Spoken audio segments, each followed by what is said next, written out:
नमस्कार किसान भाइयों। ये जो आप सामने खेत देख रहे हैं यह है जेएस 9560 सोयाबीन वैरायटी का खेत। इस समय ऊपर से देखने पर फसल की बढ़वार अच्छी दिख रही है, पौधा भी अच्छा है और रंग रूप वगैरह सब तरीके से अच्छा दिखाई दे रहा है। लेकिन किसान भाइयों यही समय थोड़ा सावधान रहने का भी है, क्योंकि जब सोयाबीन में फलियां बनने लगती है तब हमें सिर्फ फसल हरी है और अच्छी दिखाई दे रही है इतना देखकर निश्चिंत नहीं होना चाहिए।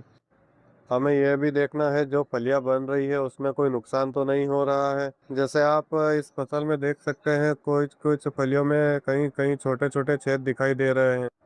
किसान भाइयों, अगर आपकी फसल में भी ऐसे कहीं फलियों पर छोटे छोटे छेद दिखाई दे रहे हैं तो इसे नजरअंदाज ना करें।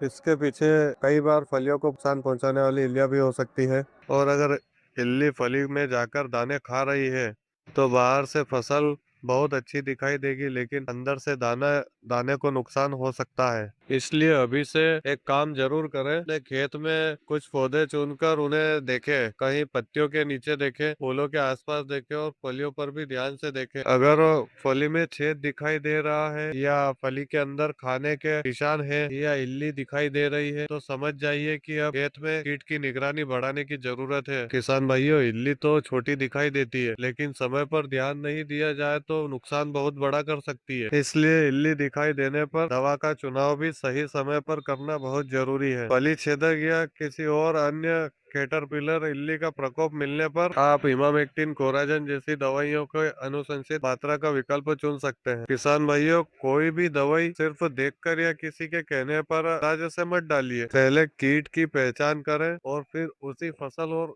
कीट के लेबल पर दिखाई गई सही मात्रा में दवा का इस्तेमाल करें। और एक बात, इस खेत में पहले जे अम्बे एग्रो का रिस्टोर 1 इस्तेमाल किया गया था। आज फसल में अच्छी बढ़वार और फूल फली अच्छी स्थिति अच्छी दिखाई दे रही है। लेकिन किसान भाइयों, अच्छी फसल का मतलब यह नहीं कि देखभाल बंद कर दें। फसल को अच्छा बनाना जितना जरूरी है उतना ही जरूरी है बनी हुई फसल को आखिरी तक सुरक्षित रखना। इसलिए आप भी आज ही अपने खेत में जाइए और देखिए फली अच्छी बन रही है या नहीं, फली में छेद तो नहीं है और कहीं इल्ली तो नहीं लग रही है। समय पर की गई छोटी सी जांच आपकी फसल को बड़ा नुकसान से बचा सकती है। फसल अच्छी है तो उसकी निगरानी भी अच्छी रखिए। ऐसी ही खेत से जुड़ी सही और आसान जानकारी के लिए जय अम्बे एग्रो को सब्सक्राइब जरूर करें। जय हिंद, जय भारत।